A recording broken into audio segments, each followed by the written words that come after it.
Bom dia! Sejam todos bem-vindos à Casa dos Improváveis, essa casa que Deus chama pela graça e não pelas probabilidades. E hoje nós vamos estudar e falar um pouquinho sobre Pedro. Você sabe quem foi Pedro? Pedro amava muito Jesus, andava com Jesus, mas mesmo assim caiu. E o que nós vamos aprender sobre essa história? Que uma queda não precisa ser o fim da nossa história, um fim para aquela pessoa que permanece disposto a voltar para Jesus. Nas aulas anteriores, nós estudamos sobre José, aonde foi para o deserto e chegou a ser governador do Egito. Nós estudamos sobre Moisés, que sai do palácio e vai para o deserto para ter um momento de preparo para seguir aquilo que o Senhor tinha para a vida dele. E agora nós vamos estudar sobre Pedro que caiu. E aí a gente vai ver o primeiro ponto dessa história, que Pedro não era alguém distante de Deus. Esse é um ponto muito impactante, porque que Pedro não ouviu falar de Jesus de longe. Pedro viveu com Jesus e isso é algo impactante porque ele viu milagres, ele ouviu ensinamentos, ele caminhou com Cristo, ele viu milagres, viu curas, viu multiplicação de pães, caminhou sobre as águas em direção a Jesus, ele esteve no Monte da Transfiguração, onde Jesus foi transfigurado e aonde teve a presença de Moisés, Elias e Deus. Então ele viu todas essas maravilhas. Então não era alguém distante, era um amigo íntimo de Jesus. E Pedro chega a confessar dizendo: Tu és Cristo, o Filho do Deus vivo, em Mateus 16:16. Então Pedro literalmente conhecia Jesus. E aqui entra uma verdade muito importante, porque intimidade com Deus não significa ausência da fragilidade humana. Às vezes nós achamos que estamos com Deus, nós somos imunes da nossa própria carne, das nossas próprias falhas, mas isso não significa a ausência dessa fragilidade humana. O que estar com Deus é bom porque o Espírito Santo de Deus nos impulsiona, nos confronta, na verdade, nos confronta. O Espírito Santo, quando pecamos, quando erramos, nos mostra literalmente que nós precisamos reconhecer esse erro que cometemos. E às vezes nós imaginamos que alguém que ama Deus profundamente nunca vai errar gravemente. E Pedro quebra literalmente essa ideia. Ele amava Jesus, mas falhou com Jesus. E isso nos ensina sobre pessoas que nos amam podem nos decepcionar. Pessoas que caminham conosco podem falhar. E nós também podemos decepcionar pessoas que nós amamos. Já fez essa reflexão? Quando olhamos para a história de Pedro, nós olhamos alguém que caminhava, que era amigo fiel, que era amigo íntimo, mas que falhou. E nem toda falha significa que todo amor anterior era mentira. Às vezes estamos vendo apenas um capítulo doloroso do processo de alguém e essa pessoa não está conseguindo se segurar, né, as suas emoções e acaba falhando conosco. E aí nós vamos entrar num ponto importante, porque Pedro achava que estava mais forte do que realmente estava. E esse é um ponto muito importante, porque Jesus, ele vai falar aos discípulos que eles seriam abalados. Imediatamente Pedro vai responder: Pai, todos podem te abandonar, mas eu nunca te abandonarei. Ele estava sendo sincero falando aquilo, mas imediatamente Jesus, sabendo a essência do homem, sabendo o pecado, sabendo como Pedro era, ele vai dizer: nessa mesma noite você me negará 3 vezes. E aí aqui está um detalhe importante, porque Pedro não estava mentindo sobre o amor que ele sentia sobre Cristo. Ele estava superestimando sua própria força. Que é isso que às vezes a gente faz. A gente pensa que nós somos tão fortes ao ponto de não falhar com alguém, não falhar com Cristo, não falhar com Deus. E às vezes Deus precisa nos mostrar que nossa fidelidade não está baseada na confiança que nós temos em nós mesmos. E às vezes nós se sentimos tão poderosos, tão confiantes, e Pedro precisava descobrir que amar Jesus não era o suficiente para torná-lo autossuficiente. Ele precisava mesmo da graça de Deus, ele precisava depender de Deus. E aí o mais impressionante sobre esse ponto está em Lucas 22, capítulo 31 e 32, que vai dizer assim: Simão, Satanás pediu vocês para peneirá-los como trigo, mas eu orei por você, para que a sua fé não desfaleça e quando você se converter, fortaleça os seus irmãos. Olha isso, Jesus já sabia da queda antes mesmo de acontecer. Jesus já sabia que Pedro iria negá-lo antes mesmo disso acontecer, mas também já estava falando sobre aquilo que Pedro faria depois. Fortaleça os seus irmãos, ou seja, Jesus viu a queda de Pedro sem perder a vista do propósito de Pedro. Ele viu que Pedro ia errar, mas ao mesmo tempo ele via aonde ele iria chegar. Então chega a noite da queda, Jesus é preso e aquele Pedro que havia dito antes que estaria com ele até a morte, era o Pedro que começou a sentir medo. Não era mais aquele Pedro autoconfiante. Ele estava sendo confrontado. Aí começaram a perguntar se ele conhecia Jesus. Ele nega uma vez. Você conhece Jesus? Nega duas vezes. Depois, na terceira vez. E Pedro não apenas foge. Ele diz que não conhece aquele com quem havia vivido. Aquele com quem tinha tido experiências extraordinárias. E imagine o peso disso, de você um dia conhecer a pessoa e no outro dia, no mesmo dia, você negar ela.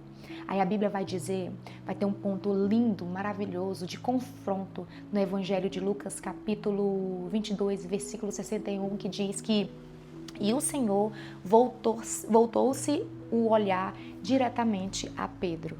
Gente, Jesus preso, Pedro do lado de fora, o galo canta e os olhos dele se encontraram. Não sabemos exatamente como foi aquele olhar. Eu imagino que deve ter sido algo muito doloroso, principalmente para Pedro. Mas sabemos o que aconteceu com Pedro. Ele saiu dali, naquele momento, e chorou amargamente. Ele se arrependeu amargamente. E o choro de Pedro, naquele exato momento, revela o seu profundo arrependimento. Pedro poderia ter racionalizado. Eu estava com medo, eu precisava sobreviver, qualquer pessoa faria isso, mas ele não tenta justificar. Ele chora, chora, chora amargamente. Pedro sente profundamente o arrependimento daquilo que ele fez. Então ele chora. Existe uma diferença entre sentir tristeza pelas consequências e sentir dó por ter ferido alguém que amamos. Pedro não estava sofrendo apenas porque havia cometido um erro.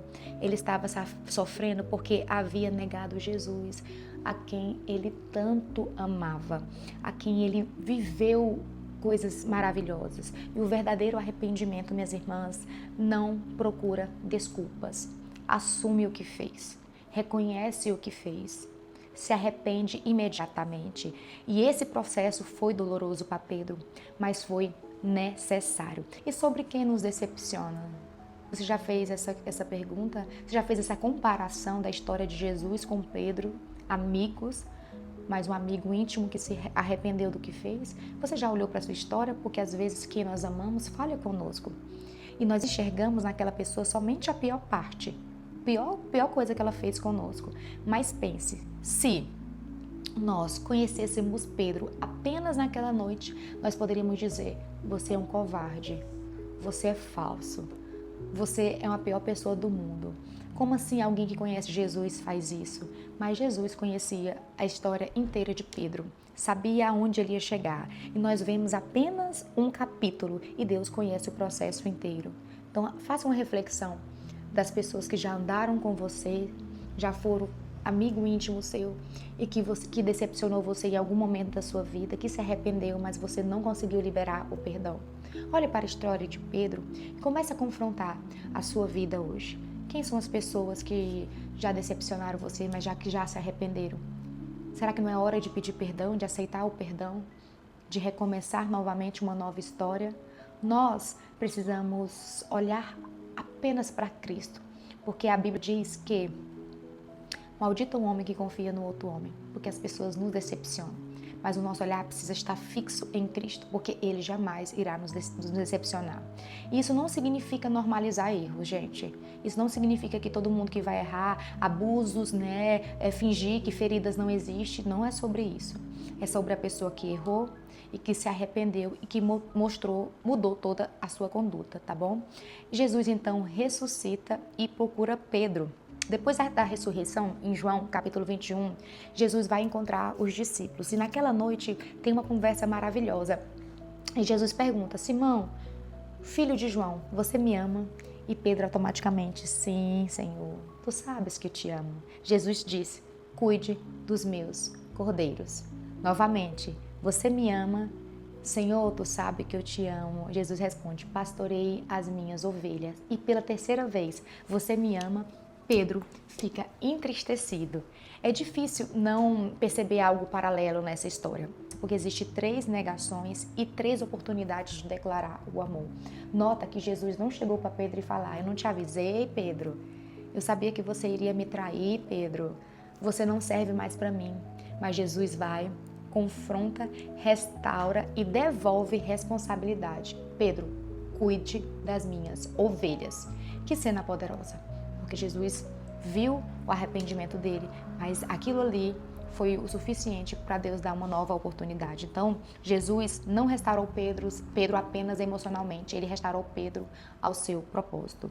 E o homem que caiu se tornou o homem que fortaleceu outros homens. E a gente vai aí para o livro de Atos, uma conexão com Atos, que aquele Pedro que nega Jesus foi o Pedro que depois da ação do Espírito Santo, que ele ficou cheio do Espírito Santo de Deus, ele começa a anunciar Cristo publicamente. E aí existe uma transformação muito grande do homem que nega o Filho do Homem e do homem que começa a falar do Filho do Homem. E na primeira pregação de Pedro, a primeira pregação dele, quando ele começa a ministrar, ele ganha 3.000 almas para Jesus. Já pensou se o Senhor tivesse só crucificado ele? Tivesse abandonado ele, tivesse só acusado ele. Por isso que nós não podemos olhar para uma pessoa, medir ela com a mesma régua. Não existe.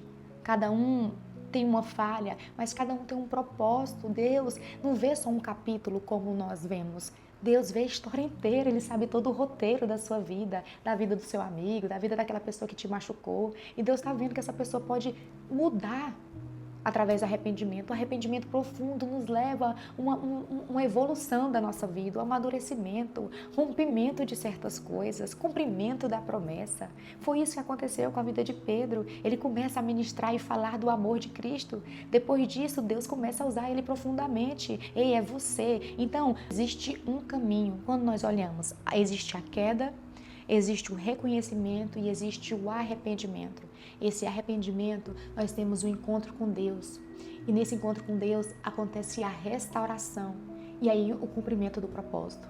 Pedro caiu, Pedro chorou, Pedro voltou, Jesus o restaurou. E aquele homem ferido se tornou uma das principais vozes da igreja primitiva.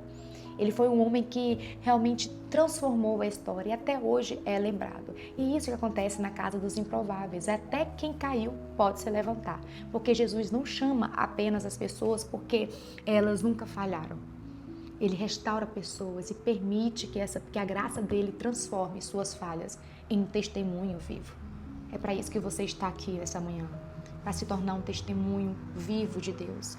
Jesus viu a queda de Pedro, mas nunca perdeu de vista o propósito de Pedro. Faça uma autoanálise hoje. Olhe para a sua vida, olhe para a sua história, olhe para quem já caminhou com você e hoje já não está mais presente. Faça uma avaliação da sua própria vida. Examine, pois, o homem a si mesmo. Olhe para você. Você está precisando de um momento de arrependimento, de reconhecimento de algo que você falhou com Cristo ou com alguém? Esse é o momento de olhar para a sua história e tomar um novo rumo dela. Eu espero que tenha sido um momento muito proveitoso. Que Deus abençoe vocês. Até quarta-feira que vem. Um forte abraço.